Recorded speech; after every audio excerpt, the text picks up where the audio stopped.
Hola, muy buenas tardes.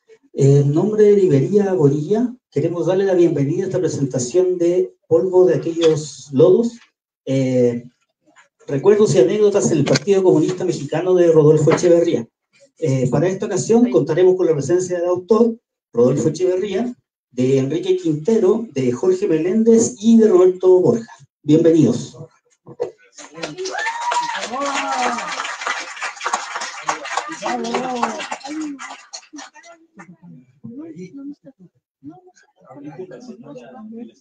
Hola compañeros, buenas tardes.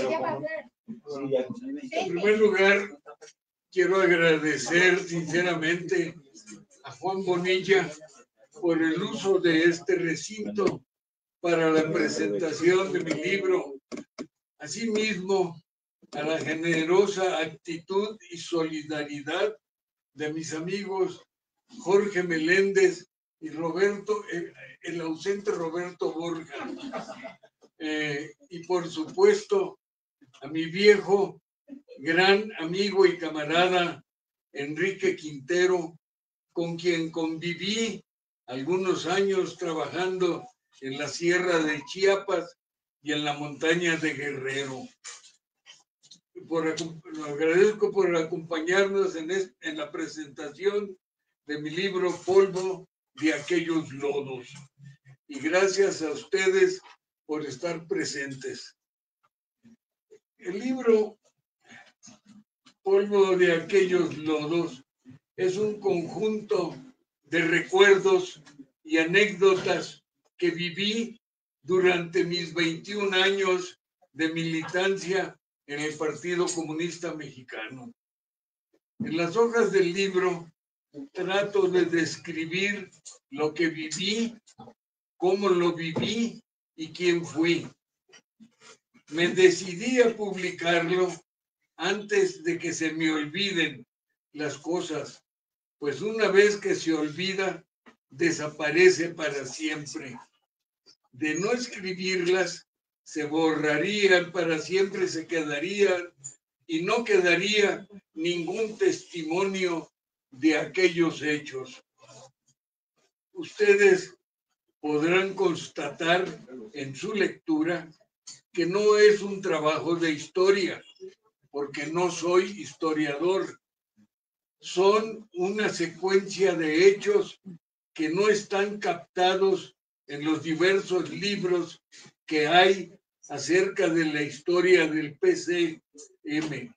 Por cierto, que el PCM es sujeto de estudio histórico y hay una gran diversidad de libros, algunos muy buenos y que no están registrados algunas cuestiones que señalo en ese texto. Ahí están los excelentes libros de Daniela Spencer, de Horacio Crespo, de Irving Reynoso, de Enrique Condés Lara, de Enrique Semo, de Carlos Illades y otros más. Hay una gran variedad de libros que es necesario consultar y revisar. Haberme decidido publicar mis memorias fue una decisión poco meditada. Por un lado, no me estoy haciendo más joven. El próximo mes de marzo cumpliré 90 años y mis recuerdos se van opacando paulatinamente. Por ello decidí dejarlos negro sobre blanco, aunque muy mal escritos, porque no sé escribir, no domino mi idioma y no sé manejar ese instrumental que es la escritura.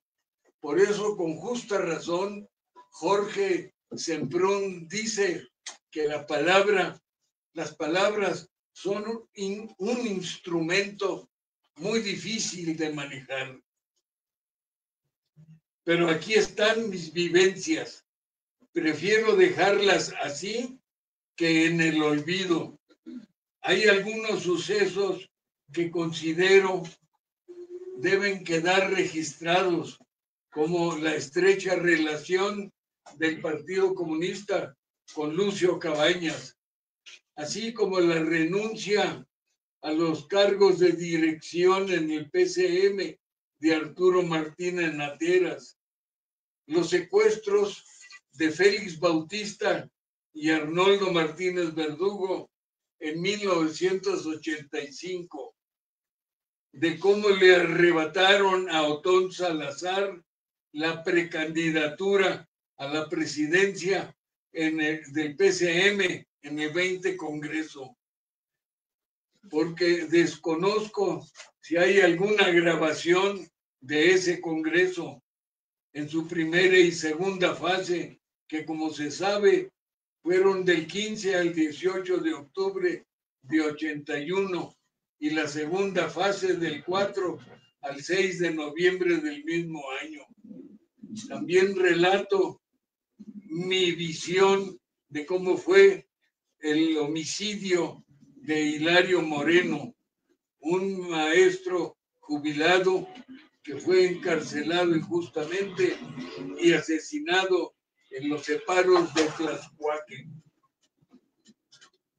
Como dice justamente Elvira Concheiro, el estudio del comunismo mexicano es realmente precario, al punto de que hasta ahora permanecen muchos aspectos oscuros por descifrar y otros tantos simplemente por estudiar. Ahí se los dejo para que sean ustedes quienes constaten esos hechos. Y gracias por su atención. Si tienen preguntas, con mucho gusto las respondo al final de las presentaciones. Muchas gracias, compañeros.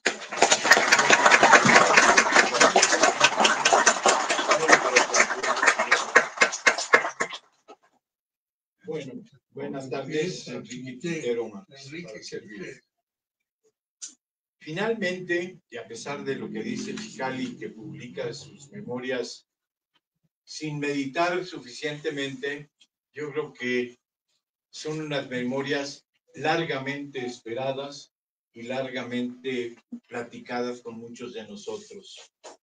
Después de muchas veces que escuchamos una gran cantidad de anécdotas, recuerdos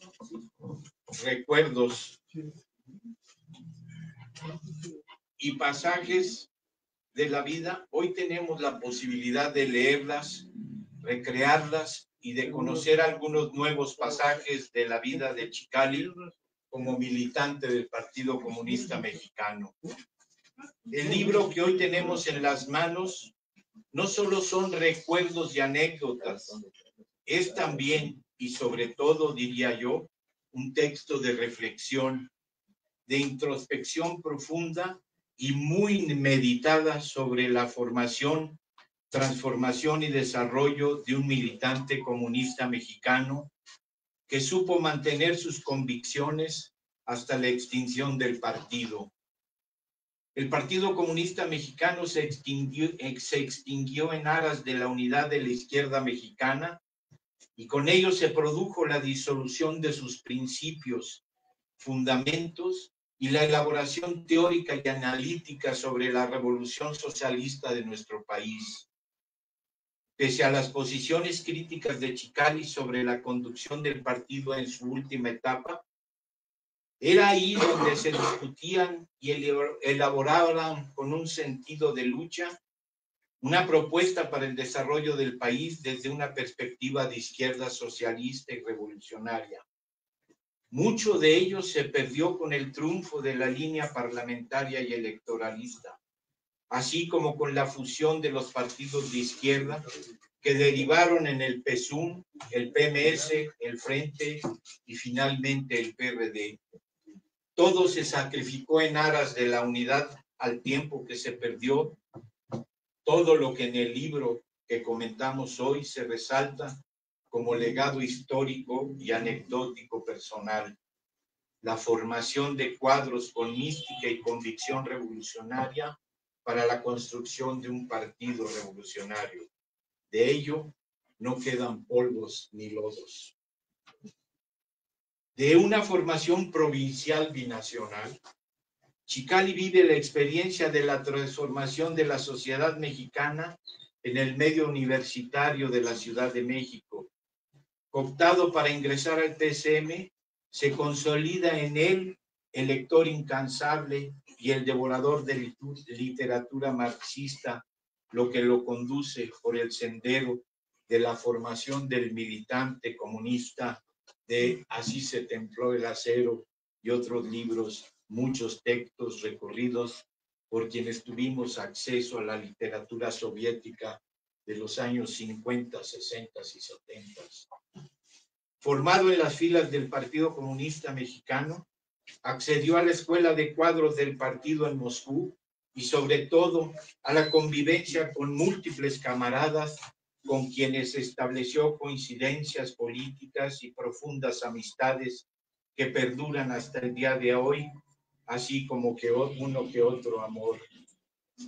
El texto de Rodolfo Echeverría nos conduce por los intrincados caminos de la burocracia del partido, de la cual él mismo fue constructor, reproductor y víctima, así como por los vaivenes de la línea política del partido. A través de los órganos de dirección nos enteramos con este texto de los cambios de línea política del partido a lo largo de más de 25 años, del 15 al 20 Congreso del partido, y de cómo un liderazgo se fue acomodando pragmáticamente para subsistir y finalmente acomodarse en la vía parlamentaria y a la democracia meramente electoral. La crisis de dirección del partido, que significaron los cambios de línea entre Congreso y Congreso, el crecimiento más o menos masivo por su participación tanto en el movimiento estudiantil del 68, por la construcción del partido en el medio urbano y las exitosas participaciones en los procesos electorales de Campa, de Arnoldo y de otros camaradas. Nunca se resolvieron adecuadamente las diferencias en el partido, nos dice Chicali. Crisis tras crisis se agudizaba y profundizaba, por ejemplo, con la renuncia de Arturo Martínez Nateras a los órganos de dirección del partido. Acontecimientos que han dado mucho de qué hablar y escribir, pero la incapacidad autocrítica del historicismo oficial del partido.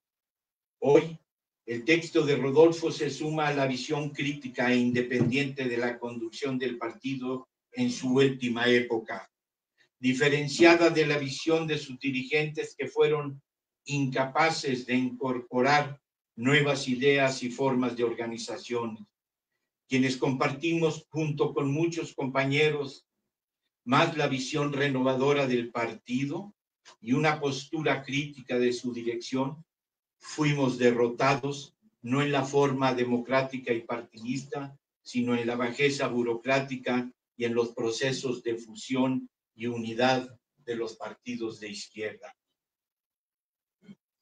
Cuestión que sin dudas quedó pendiente en el libro, la visión autocrítica sobre nuestra incapacidad para continuar con la posibilidad de construir un partido socialista y democrático para México. Finalmente, es necesario reconocer la riqueza literaria del libro, de sus múltiples momentos reproducidos con gran honestidad, sinceridad, emotividad y sencillez, desde la relación, por ejemplo, con Lucio Cabañas, con Arturo Martínez Nateras, con los compañeros universitarios, con los movimientos sociales y con el aparato del partido. Enhorabuena por la publicación de estas memorias y reflexiones y anécdotas. Es sin duda, Chicali, un texto para leer y releer, un texto que también, hay que decirlo, requiere de cierta familiaridad con la historia del Partido Comunista Mexicano para disfrutarlo a plenitud. Por mi parte, agradezco la oportunidad de comentar con ustedes su lectura y reafirmo con ello mi profundo respeto y enorme cariño a Rodolfo Echeverría Martínez, mi amigo Chicali.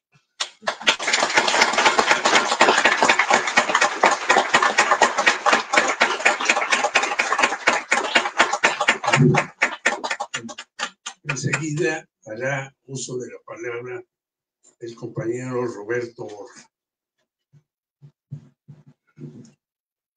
Buenas tardes. Una disculpa, Chicali, por llegar tarde, pero aparte de muchas cosas que me pasaron, me enfermé muy fuerte, no pude terminar mis notas, pero aquí estoy porque no podía fallar. Muy bien. Maritza no la veo. Allá te levanta la mano. Maritza, ¿cómo estás? Es que siempre que comentamos las anécdotas y los recuerdos de Chicali, me acuerdo de Maritza, que en momentos determinados dicen, ay, van a empezar con lo mismo, ya me voy. Bueno, pues ya Enrique dijo un contexto muy adecuado para empezar. Yo quiero leer 2 párrafos del libro de Chicali porque son muy sabrosos y invitan a la lectura. Dice, lo que vi y por lo que luché entonces está relacionado con 2 décadas de este siglo de gran importancia política y de rebeldía. La lucha contra el imperialismo, a favor de las libertades democráticas en México, a favor de la Revolución Cubana, en contra de la guerra imperialista en Vietnam, protestando en las calles, en los camiones, en las colonias, en los campos, en apoyo a las luchas de liberación nacional en Asia y África. Aún está fresca en la memoria la lucha en Argelia y su expresión en el cine con la película La Batalla de Argel, de la cual salíamos imbuidos de ardor revolucionario. Se refiere, es un párrafo muy bonito que sintetiza, porque no hay muchos, pero este sintetiza lo que dice, lo que yo viví durante 22 años, porque es lo que trata el libro, no lo niego ni me arrepiento, al contrario, me enorgullezco de ello, y porque lo disfruté plenamente y lo hice con entusiasmo y convencido política e ideológicamente, para mí fue una escuela de formación política con un misticismo pleno. Ese misticismo se expresa en sus primeras batallas. En el mitin del mes de agosto de 1963, esto es muy bueno, se convocó un mitin para protestar por la reciente sentencia a los presos políticos de Metro Vallejo, Campa, y aparte Siqueiros, Filomeno Mata, etc. Dicho mitin se iba a realizar en el Teatro Lírico el día 11 de agosto a las 10 de la mañana. Cuando comenzó a llegar la gente, el teatro estaba rodeado por los granadieros quienes impedían la entrada al recinto. La gente no sabía qué hacer y andaba de un lugar a otro sin rumbo. Entonces se comenzó a correr la voz de que el acto se haría en la Plaza de Santo Domingo, a unas cuadras de ahí. Yo iba con un grupo, donde iba Manuel Terrazas, El Pájaro, etcétera, y entonces llegan los granaderos. No corran, compañeros, no corran, hay que hacerle frente a los granaderos. Nosotros, o sea, el grupo de mis compañeros que estábamos a un lado del templete, cuando vimos llegar a los granaderos para expulsarlos de allí, les hicimos frente con patadas y golpes.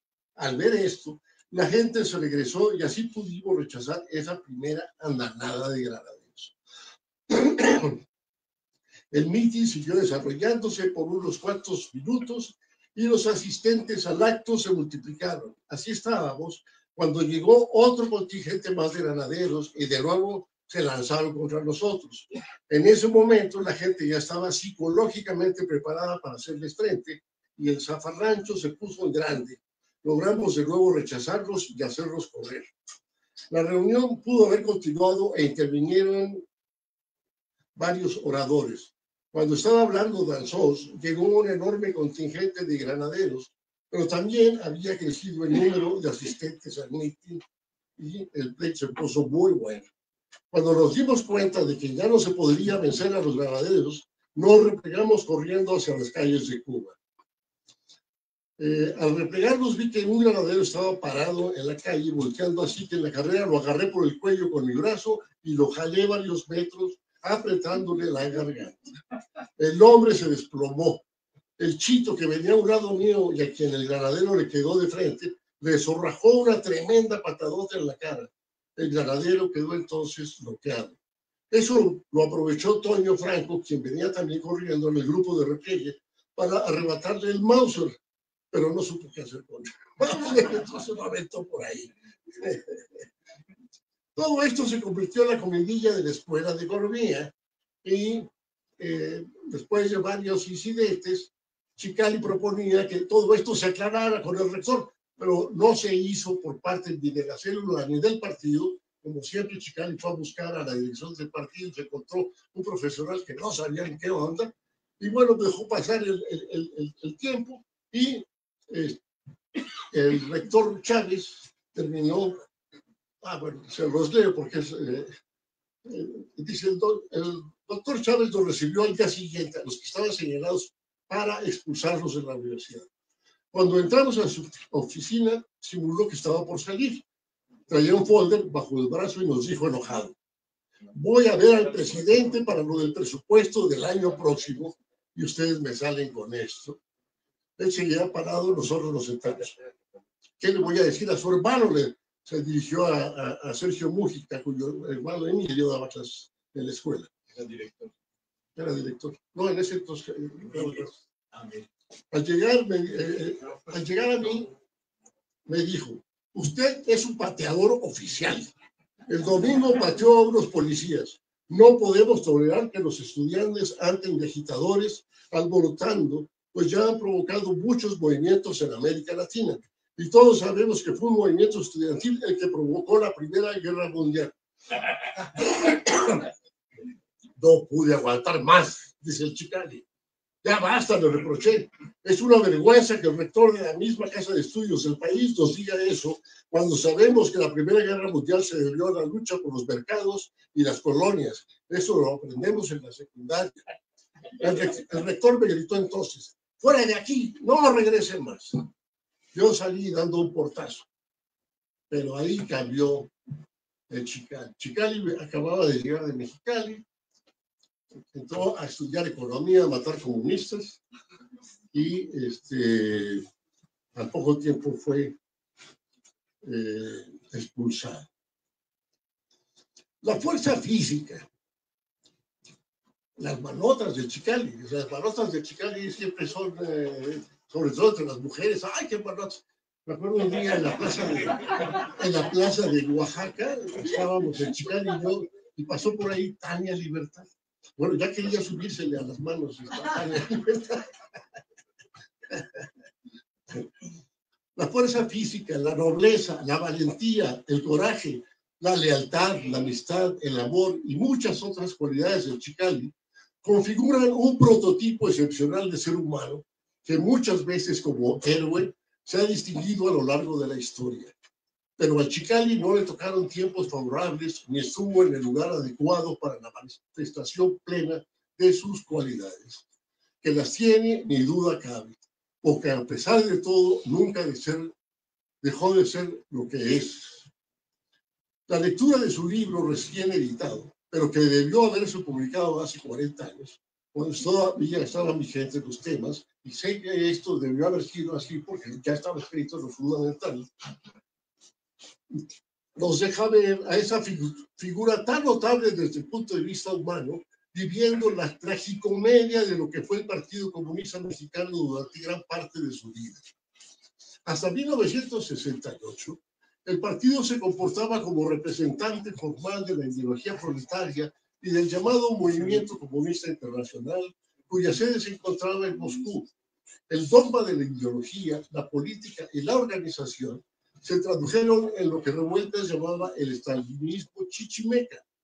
Un estalinismo chichimeca bárbaro, donde el culto a la personalidad se convierte en el culto a Huitzilopochtli y en los sacrificios humanos que se enfrentan periódicamente con la expulsión y liquidación política de los mejores cuadros militares, cada vez que esto se hace necesario, cuando los sombríos tlatoanes y tlaquecuitlis dentro del PCM se sienten en peligro de ser barridos por la crítica justa. Y se nos reaparecieron en el 19 y Congreso, así es que no eran tan lejanos.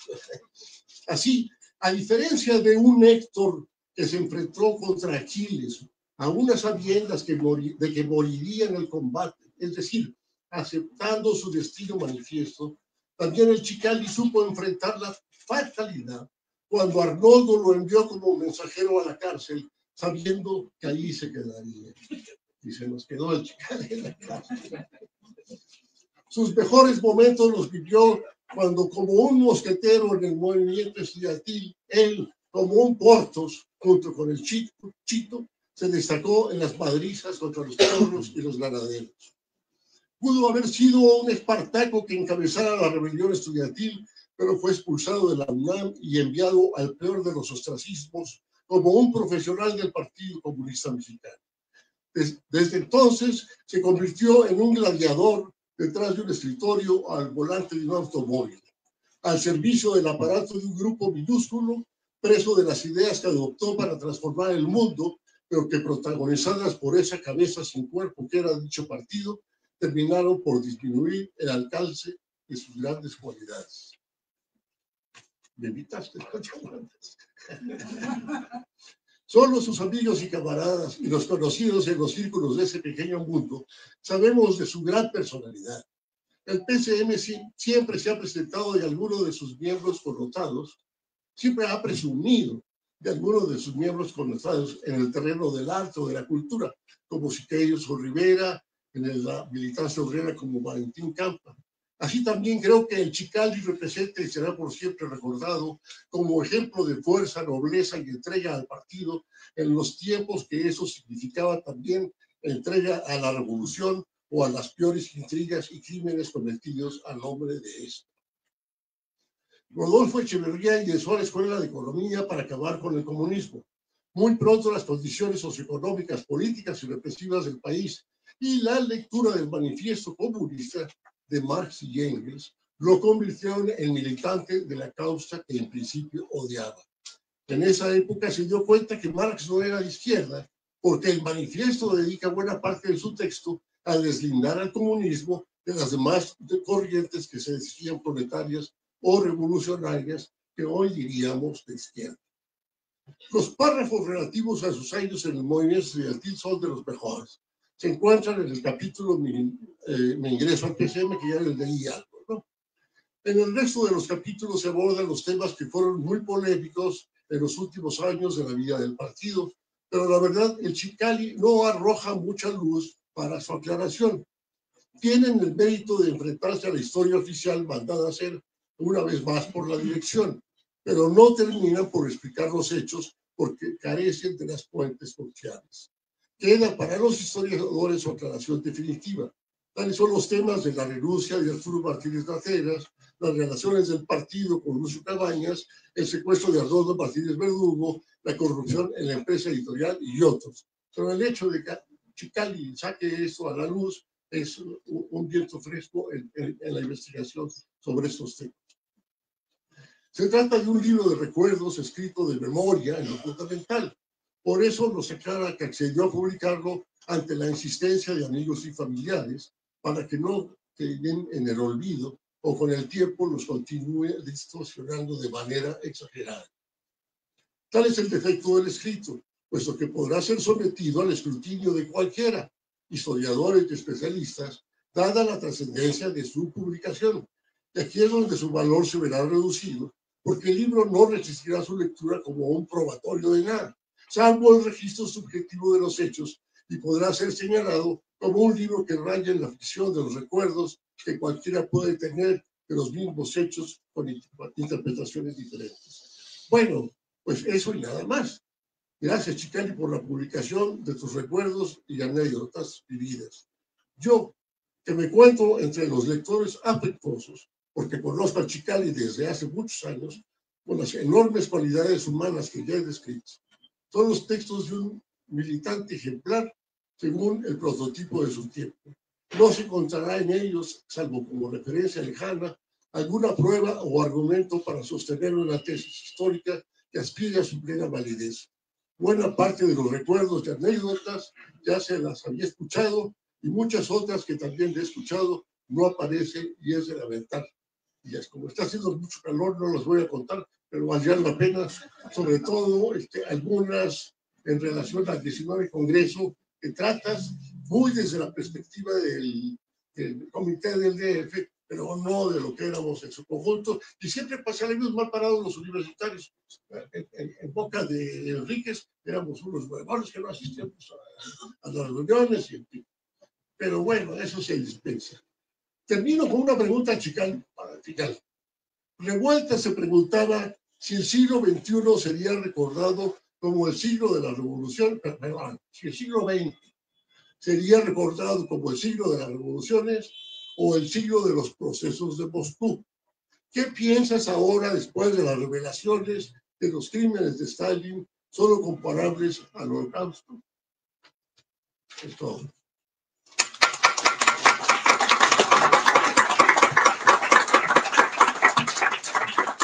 Gracias a Roberto Borja y Enrique Quintero.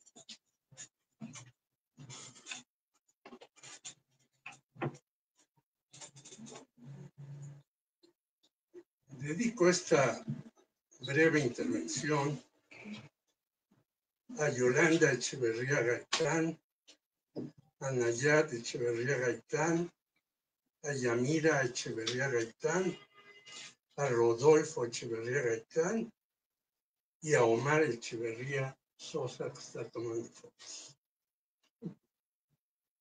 Torero y portero sin suerte no triunfan y o no trascienden. ¿No se oye? No sé.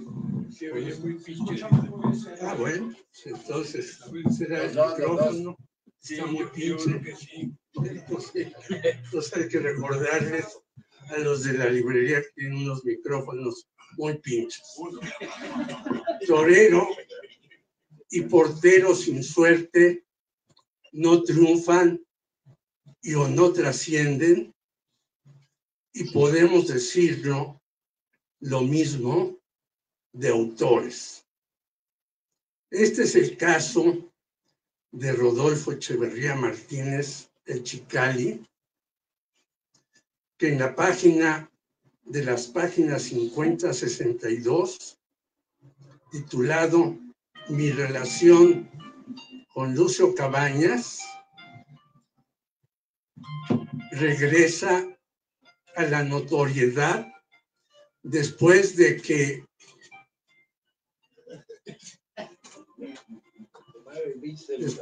le envían unos mensajes al Chicali, después de que el gobierno de Moreira le hace un homenaje a Rubén Figueroa Figueroa. Algo absurdo y torpe, digno de Evelyn Salgado y su padre Félix Salgado Macedonio, expriista Félix, anticomunista y abusador de mujeres. Así pues, habría que leer con atención el capítulo 4 de Polvos de aquellos lodos, recuerdos y anécdotas, donde en la página 57 el Chicali dice que no se sumaría a la guerrilla porque no soportaría las condiciones físico-geográficas, y estoy citando, y que a él le gustaba la vida urbana. La declaración honesta es insólita en un militante revolucionario que tenía claro su papel en el combate y no recuerda a Regis Debray cuando los guerrilleros lo rechazan porque iba a entorpecer la lucha armada en América Latina. Un valiente y consecuente Rodolfo Echeverría Martínez con esta y otras declaraciones. Y no un demagogo y fanfarrón como muchos que ahora, o están en el gobierno o se sienten agredidos por el mismo. En dicho capítulo, el Chicali señala que Arnoldo Martínez Verdugo, a quien después critica acremente, lo comisionó para atender a Lucio y evoca cómo el Partido Comunista Mexicano apoyó a los guerrilleros de Guerrero durante 18 años, algo que jamás se había dicho ni impreso. El trío de dirigentes que yo conocí en Mérida 186, Martínez Verdugo, Chon Pérez, a quien asimismo en Chicali lo plantea como un burócrata más que no tiene ningún valor, y Manuel Terrazas es el que yo traté desde 1964, cuando ingresé a la Juventud Comunista Mexicana en la preparatoria 7 de la Viga. Lucio, también dice Chicali, en mayo de 1968, es abatido por las Fuerzas Armadas. Chicali, como decía Borja, fue detenido en Lecumberri el 3 de enero de 1969. Y dice que tenía en su casa, donde vivía con Yolanda Gaitán, una M1. Yo sé que tenía más armas en un boiler y que la famosísima Dirección Federal de Seguridad no encontró, como no encontraba la policía, muchas cosas. Y uno de esos personajes al que yo pude tratar por mi labor periodística era Fernando Gutiérrez Barrios, un tipo que ahora se le diría fifí, que únicamente se veía al espejo y se recortaba las uñas de las manos. Pero de ese secuestro, el Partido Comunista Mexicano compra el edificio de Durango 338 con el dinero del secuestro y la liberación de Rubén Figueroa. Figueroa, por cierto, aparece en un libro de Ricardo Garibay que se llama Acapulco, bellísima bahía, nadando plácidamente. Y en un documental francés diciendo que le encantaría morir con un bikini en los ojos y en los huevos. Esa era la clase política que teníamos en México.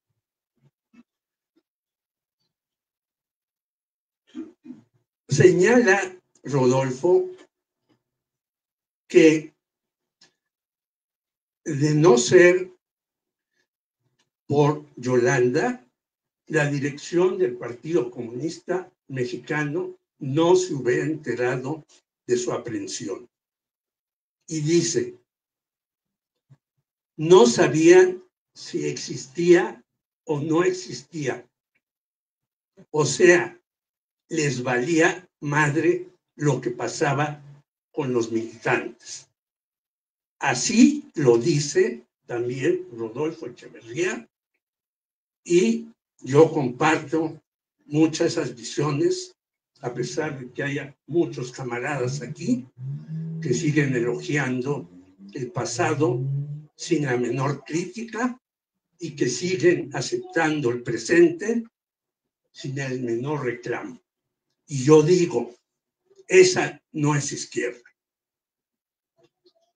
En 1968, el Chicali dice que Pablo Gómez estaba en Bulgaria en un festival de la juventud, pero agrega que Joel estaba en la Patricio Lumumba, página 236, lo que es falso, porque Joel Ortega y yo nos fuimos a finales de 1969 a la Patricio Lumumba. Y yo creo que tiene que corregir eso el Chicali. Porque yendo a la cárcel, platicando con Gerardo Unzueta, otro burócrata que dirigía oposición, yo hacía los editoriales, nos dice que nos van a detener porque Joel Ortega y yo, en ese entonces muy amigos, íbamos a ver cada 8 días a Pablo Gómez. Yo consulto con un hermano mío que murió muy joven, Hugo Tulio Meléndez, que trabajaba en la presidencia de la República con Gustavo Díaz Ordaz, pero ya era cuadro clandestino del Partido Comunista. Y me dice, sí. Y entonces Joel Ortega y yo nos fuimos a la Patricio Lumumba. En su texto, el Chicali utiliza un lenguaje llano, claro, popular, como decía Renato Leduc, el lenguaje del pueblo y no mamadas.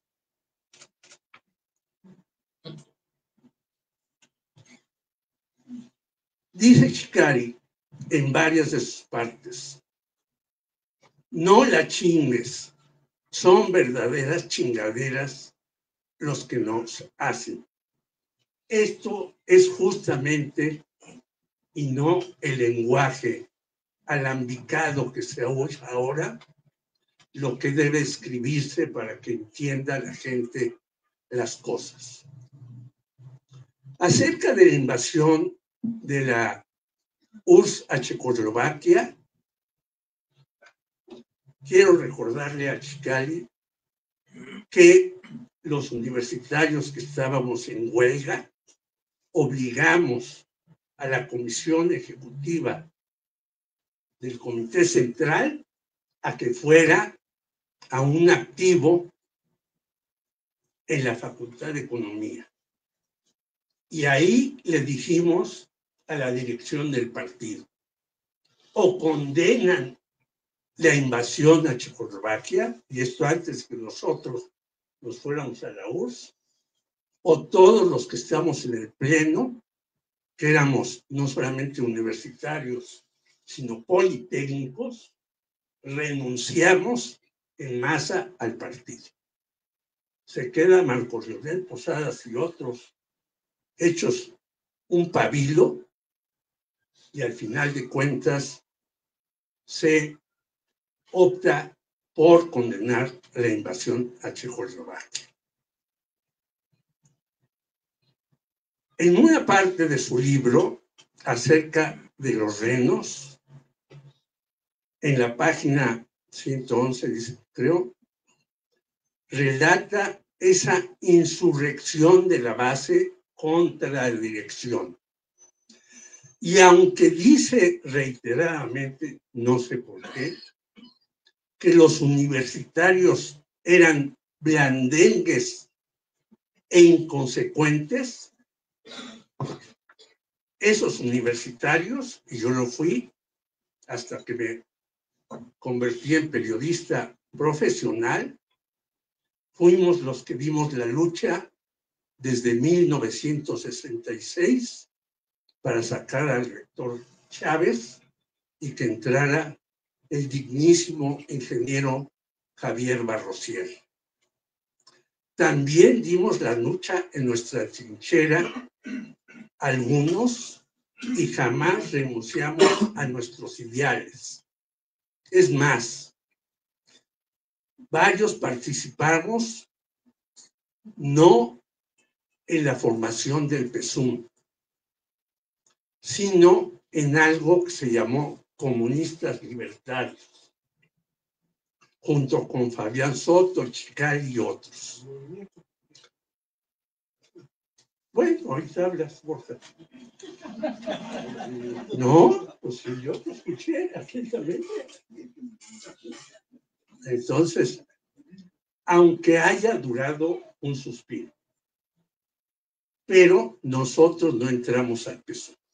Dijimos, con el Partido Comunista se acaba una época, vamos a hacer otra cosa, no la pudimos hacer, fracasamos, pero lo intentamos.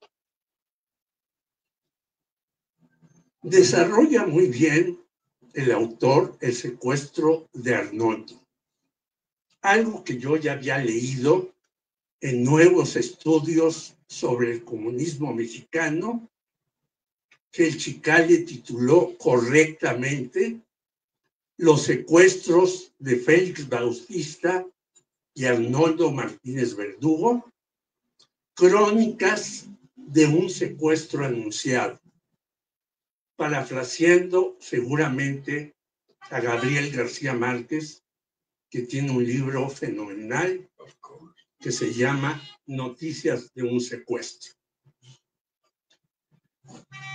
De gran mordacidad es el romance de Arnoldo Castañeda Jorge y Joel Ortega, página 194, porque muestra claramente quién era este trío, qué convenían, a dónde iban, a quién apoyaban y dónde quedaron en la historia de este país.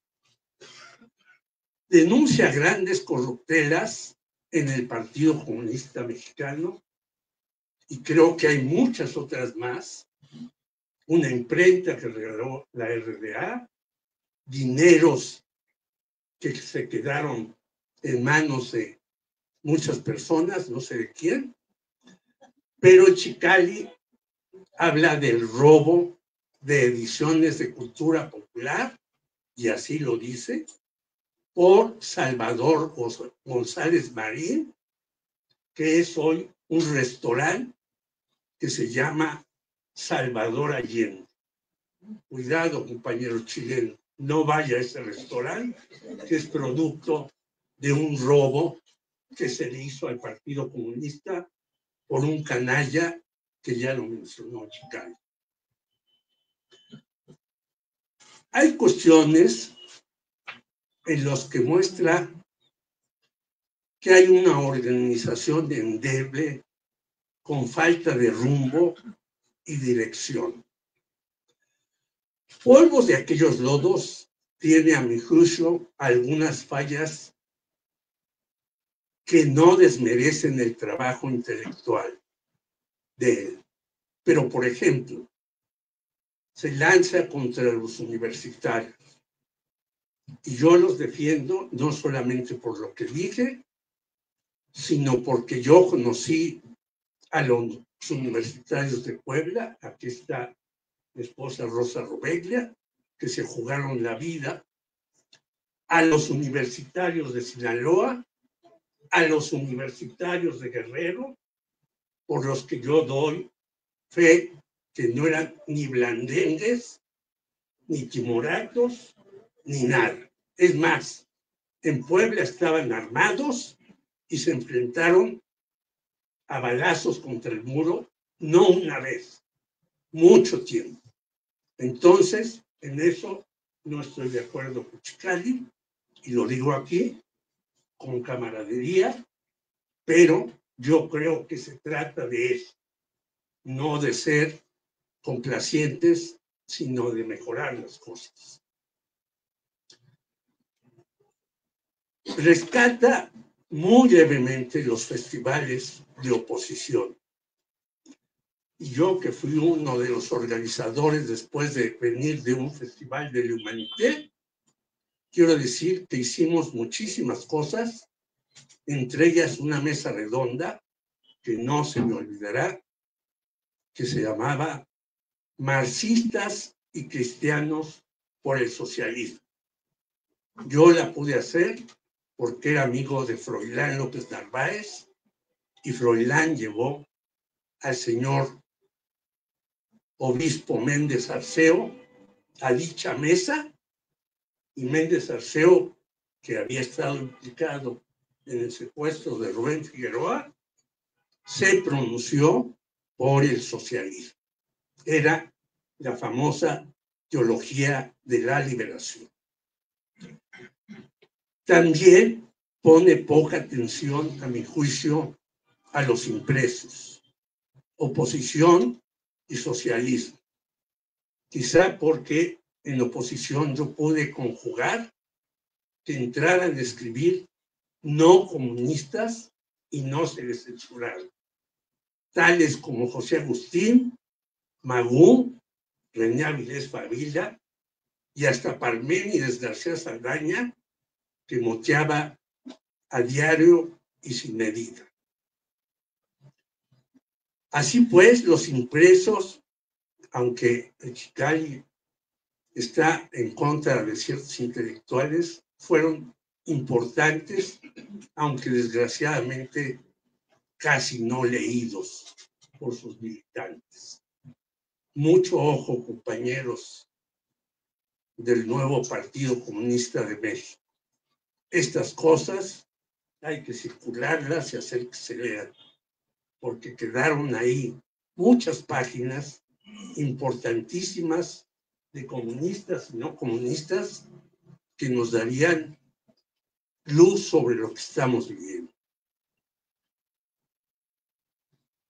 Desde luego coincido con Quintero y con Borja que este libro está fuera de la historiografía comunista, complaciente, blandengue y aceda.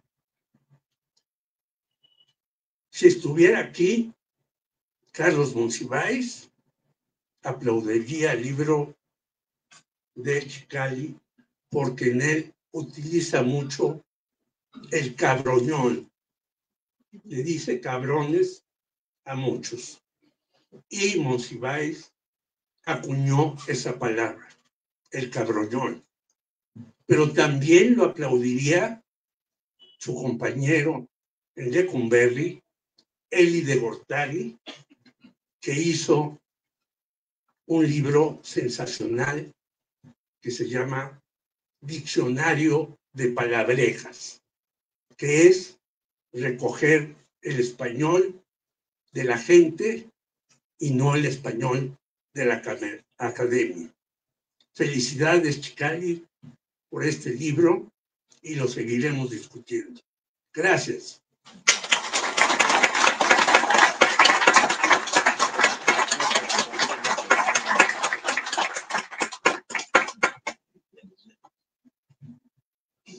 Ahora, si tienen preguntas, o no sé si quieren decir algo, Chicali. Gracias. Con la salvedad de mi sordera, no me importa que me griten.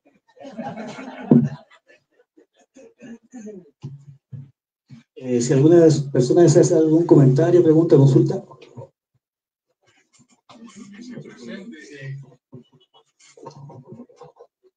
Buenas noches a todos y a mi camarada Chicali, un abrazo y a toda la mesa. Mi pregunta es muy concreta. Los comunistas del siglo XXI, que aún creemos en la utopía, nos va a ser de gran utilidad este texto para seguir la historia que en algún momento vivimos y que hoy, reconstruyendo el comunismo en México, nos está costando mucho trabajo. Y en relación a ello, yo quisiera preguntar, Chicali, ¿qué tanto se dejó influenciar Arnoldo Martínez Verdugo por Santiago Carrillo y Enrico Berlinguer, que ya traían la onda del eurocomunismo en aquella época, que abdicaba de la lucha de clases, cuya influencia seguramente le sirvió a Arnoldo para ir cincelando la destrucción del Partido Comunista Mexicano? Nada más.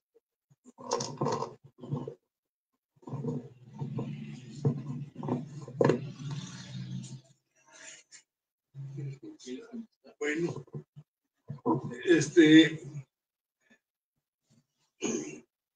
yo sostengo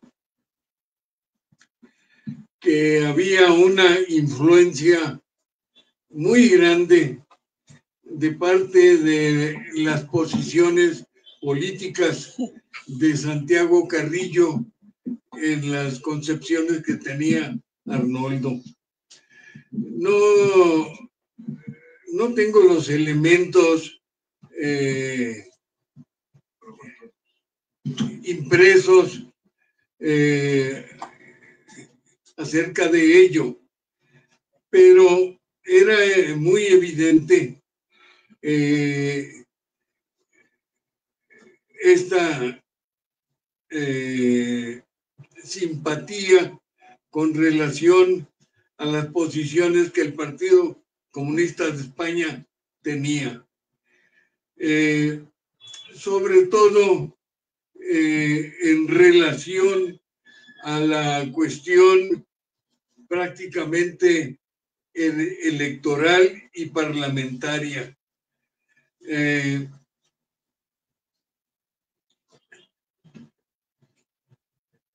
Con relación a la invasión a Checoslovaquia, hubo un pleno del Comité Central al que invitaron a varios compañeros, entre los cuales me invitaron a mí, y allí se puso una cinta en un reproductor de cintas, y era el informe que Santiago Carrillo presentó al Comité Central del Partido Comunista de España en torno a la invasión a Checoslovaquia. Por cierto, una posición muy interesante que a mi parecer yo compartía en ese momento. Pero evidentemente partidos comunistas como el italiano, el francés, que eran partidos comunistas de masas, pues tenían una influencia entre nosotros, pues grande, porque tenían una relación muy directa y masiva con la clase obrera de sus países, cuestión que nosotros difícilmente podíamos tener después de la política de la unidad a toda costa, en que el PCM perdió realmente su influencia en el movimiento obrero mexicano. Pero es lo que yo al menos puedo decir así con relación a la influencia que Santiago Carrillo tenía sobre nuestro dirigente Arnoldo Martínez del Lobo. ¿Una otra pregunta? Bueno, saludo a los 4 ponentes, a mi maestro de Economía Política 1, Roberto Borja, al maestro Jorge Meléndez, con mucho respeto, ya Enrique y a Chicalía los había saludado. Yo creo que se hace uno viejo, ¿no? Y digo, aquí estamos ya, hubo varios que ya no nos reconocíamos. Y como dice el Chicali, y yo me sumo a lo que dice, pues de repente como que no oímos bien. Yo oí que sus amigos, casi los 13, le vinieron a tundir por todos lados. Y eso que son sus cuates.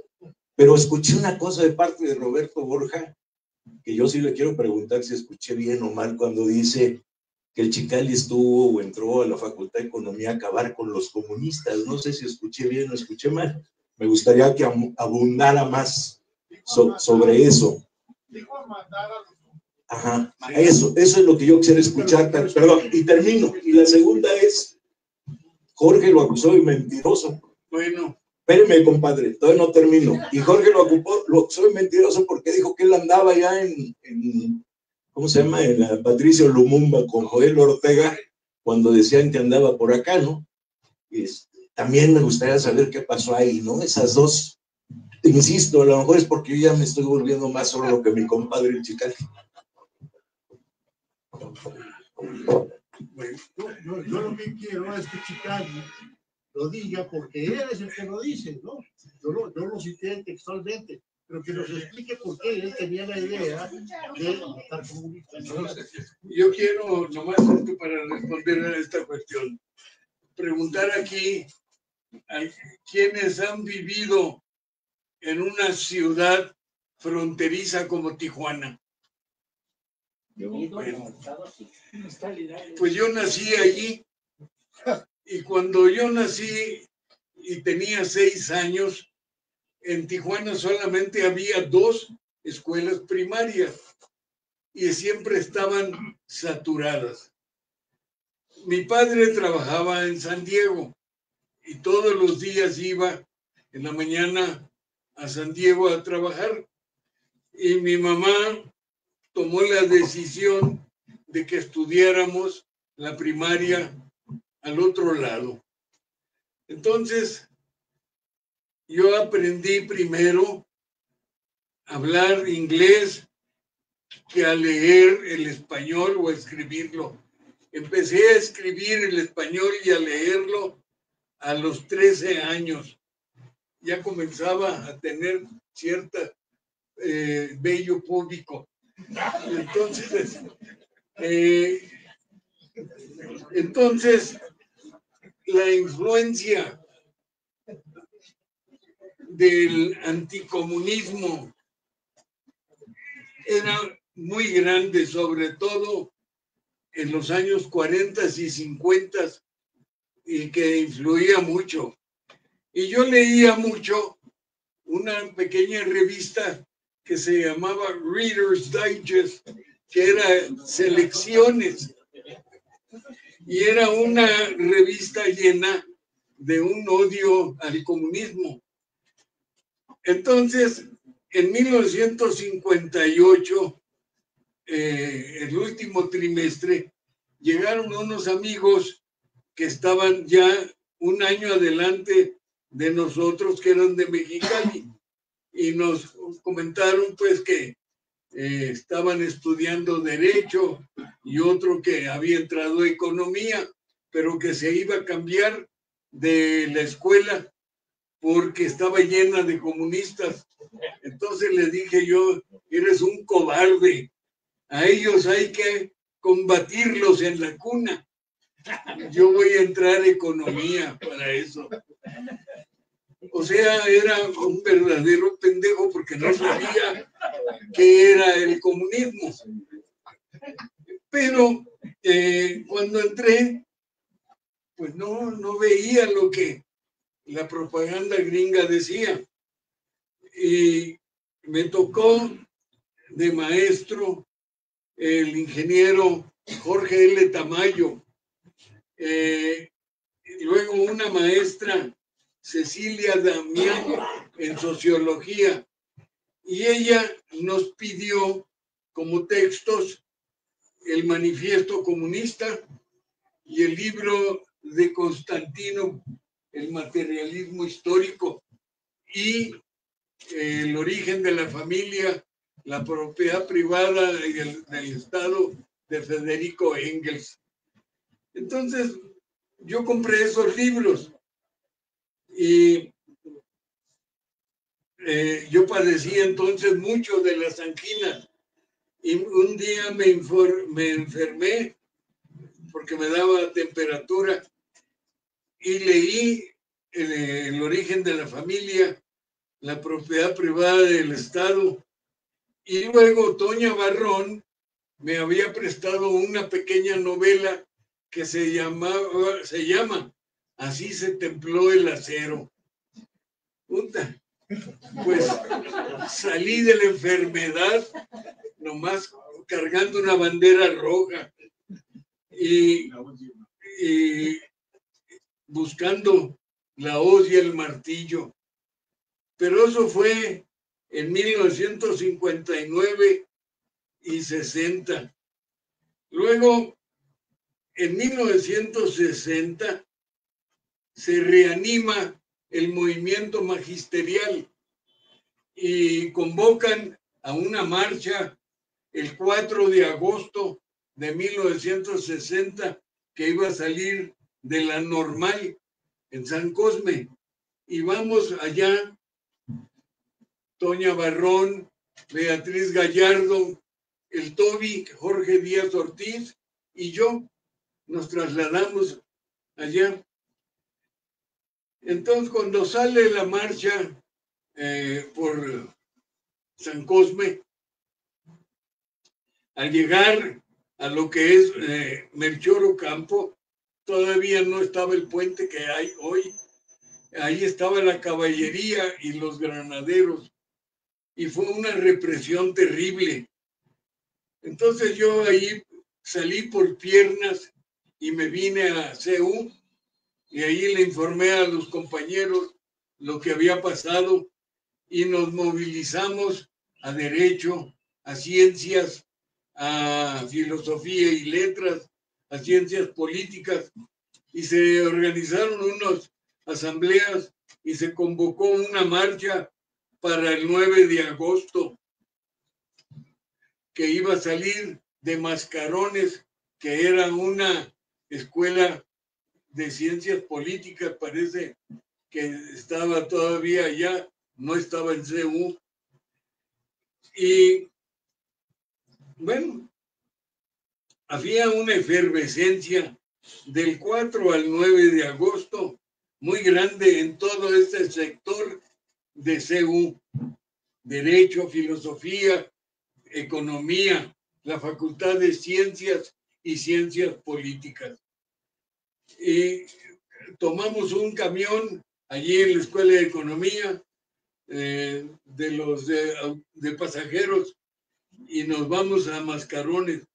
Pero ahí en el camino un cuate dice, es que el Pelón Aguilar está en el Monumento a la Madre, pasemos por él. Entonces ahí nos trasladamos para allá y cuando llegamos allí estaba el monumento lleno de patrullas y de motociclistas.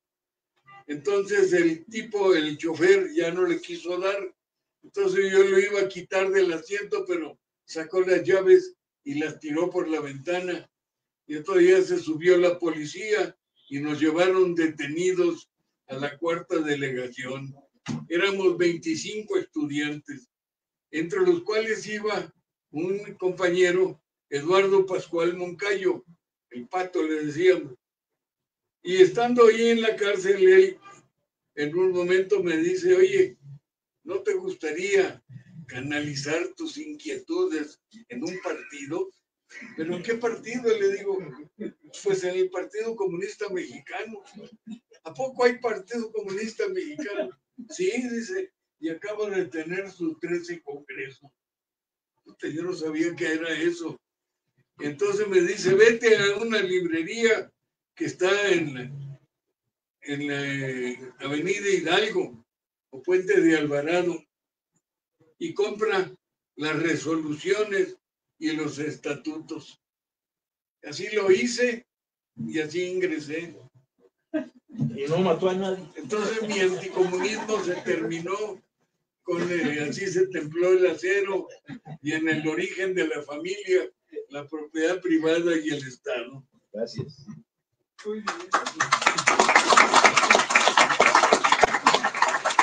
¿Alguna otra persona desea hacer comentario, pregunta o consulta?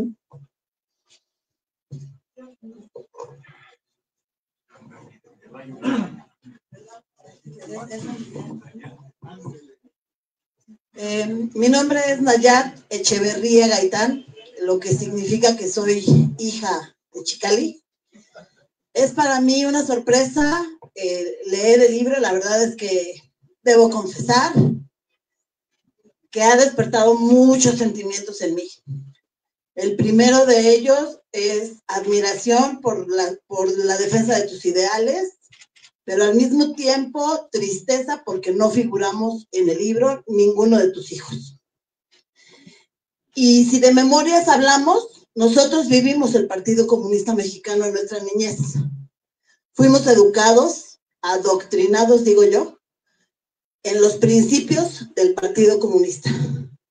Vimos muchas veces cuando había represión en la familia, por movimientos políticos, por cuestiones, reuniones y demás, se llevaban a mi papá, se llevaban a mi mamá, y nosotros 4 nos quedábamos en la calle esperando que llegaran por nosotros. Esa parte seguramente despierta en mí muchas emociones, y la verdad es que no figurar en el libro es algo que duele, y que duele mucho, pero al mismo tiempo entiendo que son tus memorias y las respeto. Y claro que te admiro porque defender los ideales al grado máximo en que lo has hecho me hace admirarte y aplaudirte. Te quiero mucho, pa.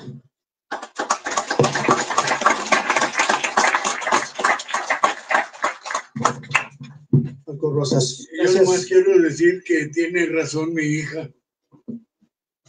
¿Qué puedo hacer? No quise involucrar nada de eso. Muchos de ustedes conocieron a la mamá de Nayat, y fue una mujer pues que se comprometió siempre a sacar adelante mis inquietudes y mis deseos de militante comunista. Pero pues tiene razón mi hija, que no aparezcan ahí mis hijos. La segunda edición. Gracias. Dicen los gringos, apagado. what can I do? No se oye. Gracias, Jorge, también por mencionarnos. Paco. Paquito. Gracias. Agradecerte el libro, Chicali, como diciendo y otra cosa. Y quiero hacer 2 anuncios a propósito de lo que acaba de pasar en Guerrero. Un grupo pequeñito de compañeros, nos pusimos de acuerdo para que el 2 de diciembre a las 4 de la tarde tenemos la oficina del gobierno de Guerrero aquí en el Metro Polanco. Están todos cordialmente invitados. No sé qué vaya a pasar, pero bueno, para recordarles los tiempos de la señora mis ganaderos. Y la otra es el 25 de diciembre. El 25 de noviembre, no se nos debe de olvidar. Para el debate, se cumple un aniversario más de la muerte de Valentín Campa. Yo he sido de los impulsores del Busco y de tanta pendejada más por ahí de aquí. Pero la idea es hacer un evento a propósito, no solamente de Valentín, sino también ese día se cumplen 6 años. Bueno, es el mismo aniversario luctuoso de Fidel Castro. Y en estas condiciones que está viviendo ahorita la isla, lo menos que podemos hacer aquellos que nos reclamamos son comunistas y que fueron comunistas y demócratas en aquella época, y que lucharon en las calles, pues es recordar a la revolución, porque ese mismo día es el aniversario de la expedición de Gana, y cosas de la vida. El gente nos facilita el local, vamos a hacer un evento a las 6 de la tarde, el 25 de noviembre, y en el Caucero. Es Juan. Compañeros, Chicali se refiere de manera muy reiterada a la lucha. No se escucha bien, no se oye bien, Fu. No se oye.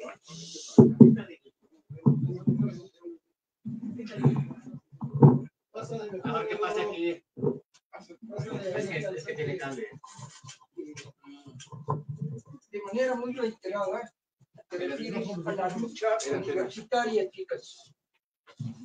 Te refieres a la lucha universitaria de manera muy reiterada, por haber sido parte de ella, por haberle dado seguimiento a los contingentes universitarios. Y a cuenta de esto, yo quiero solamente hacer una pequeña reflexión.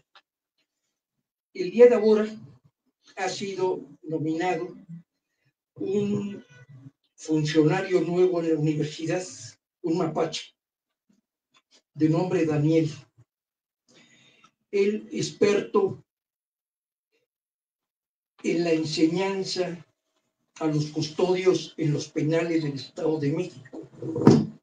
Un funcionario que fue parte del equipo de García Luna, de triste memoria en este país. y ahora ha sido funcionario, y a partir del día de ahora, a las 9 de la mañana, ha sido nominado como funcionario de primer nivel en la UNAM. ¿Qué significa esto? Que el rector actual está formalizando una cárcel para los estudiantes con un funcionario que la va a implementar, pero que también va a educar a los custodios, esto es a los vigilantes. Entonces estamos viviendo la noche negra de la Universidad Nacional Autónoma de México. Yo quiero hacer esto a manera de denuncia, porque es invivible una universidad con una derecha al frente, absolutamente convencida de que tiene que golpear sistemáticamente la lucha de los estudiantes. Esto para que entendamos que la lucha no acaba, continúa, y es necesario volver a retomar las banderas que tú retomaste en su oportunidad y volver a empezar la lucha en la UNAM. Gracias, Carlos.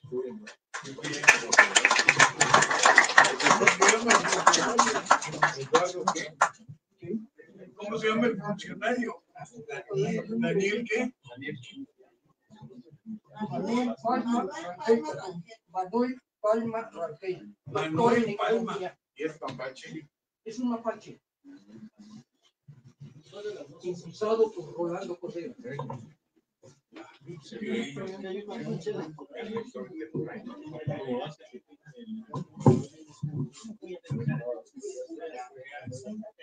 Con el nombre de Librería Orilla, queremos agradecer aquí a Rodolfo Echeverría, a Enrique Quintero, a Jorge Meléndez y a Roberto Borja por la presentación de Polvo de Aquellos Lodos. También aquí al público presente, bueno, hay ejemplares del libro sobre el mostrador por si a alguno le interesa. Muy buenas tardes.